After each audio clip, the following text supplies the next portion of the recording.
Blacksmith area. At least it was Come back here.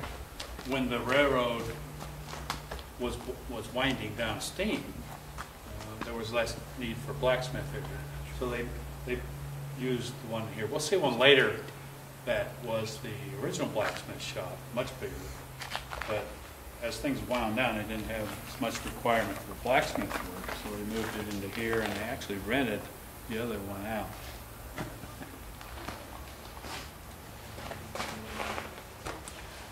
But you can imagine the amount of work and effort that went into things around here.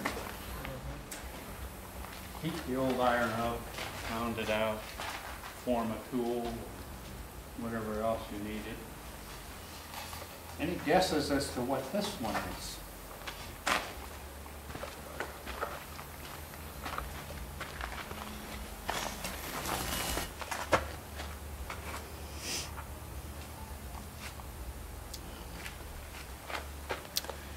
Well, what they did was use this, heat it up really good, get it nice and hot, and you take it over here and put it on the anvil to heat up the anvil.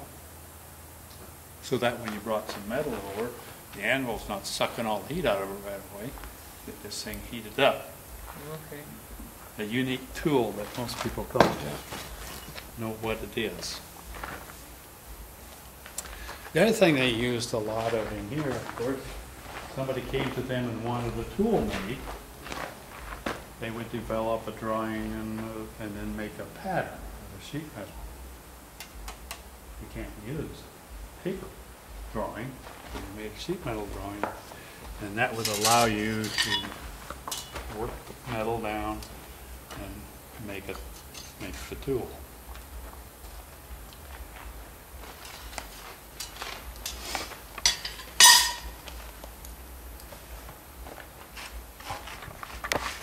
A lot of the tools were made here, and I didn't mention it when we were over there. There's a whole wall full of them.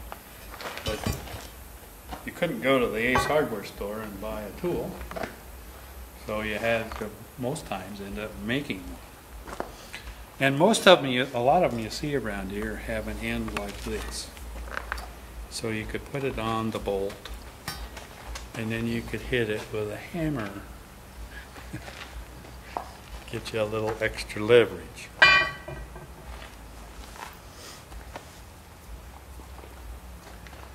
And you can imagine, on a nice hot July day, this was not the best place in the world to be working.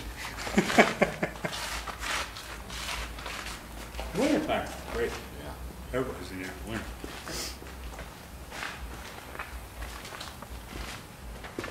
And here we have a tire.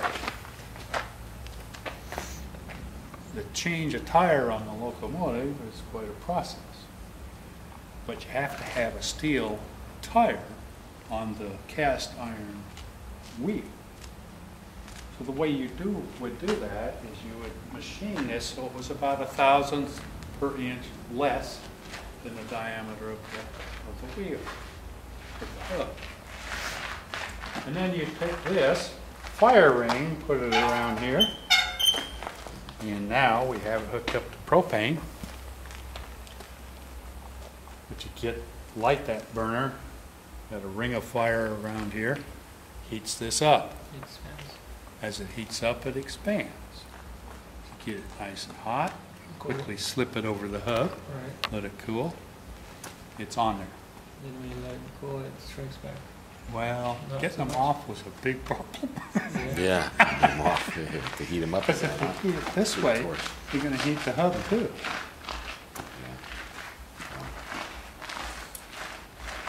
Well, it usually involves pressing them on.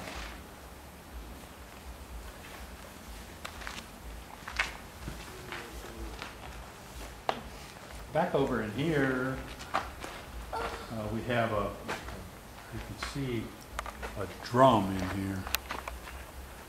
So they would take these boiler tubes, would get full of scale, they'd put them in that big tube and just let it rotate.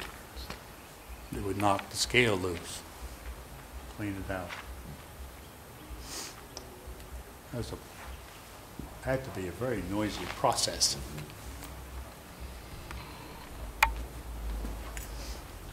Here we have a machine built to bend the sheet metal that goes around the boiler. So the boiler has insulation and then has sheet metal around it.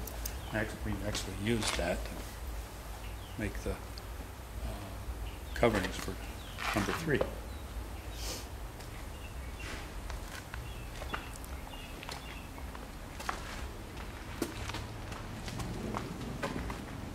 Got some old stuff around here.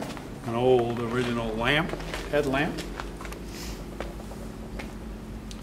That probably is really old.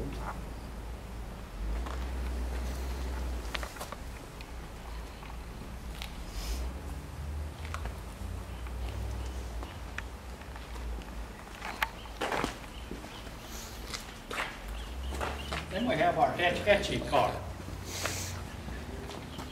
When they were building the Hetchy Dam, the rails were extended up there, and this car was built on a white motor company chassis in San Francisco. Body was built in San Francisco. It was used to get up and down the tracks for the inspectors, for dignitaries, probably the railroad owner, and was also fitted out so it could be used for an ambulance. See back here you got a stretcher with some posts, so you could have somebody laying down in there. I don't know if I'd like that kind of ride, but it does have one really unique feature that was added to it. There was no way to turn anything up at the end, towards the end of the line, and frequently they might want to just go up a ways, come do whatever they needed to do up there, then they would come back down. So they added this turntable arrangement. So you put a jack under here and one under the other side, lift it up, lift the whole car up, spin it around, let it back down, go back the other way. Rather unique way of accomplishing that. And if you notice, this guy even has sanders. I don't know where the sanders kept, but It's had a good balance point there. yeah, I'm sure it was somebody had to work that part out. Yeah.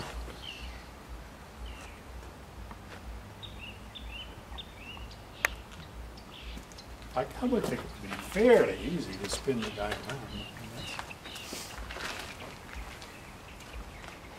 And of course, you really didn't need a steering wheel to run this down the railroad tracks. Can't steer.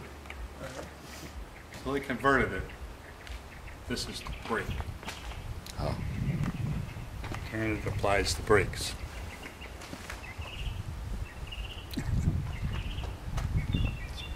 It'd be fun to go on one of these guys.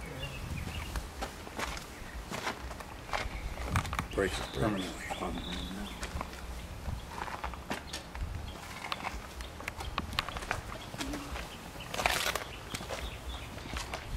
This Roundhouse is a very active place on the road. The Roundhouse complex at least had around 70 people involved in the height of the railroad. They have a diesel locomotive, I believe that's the one that we're seeing.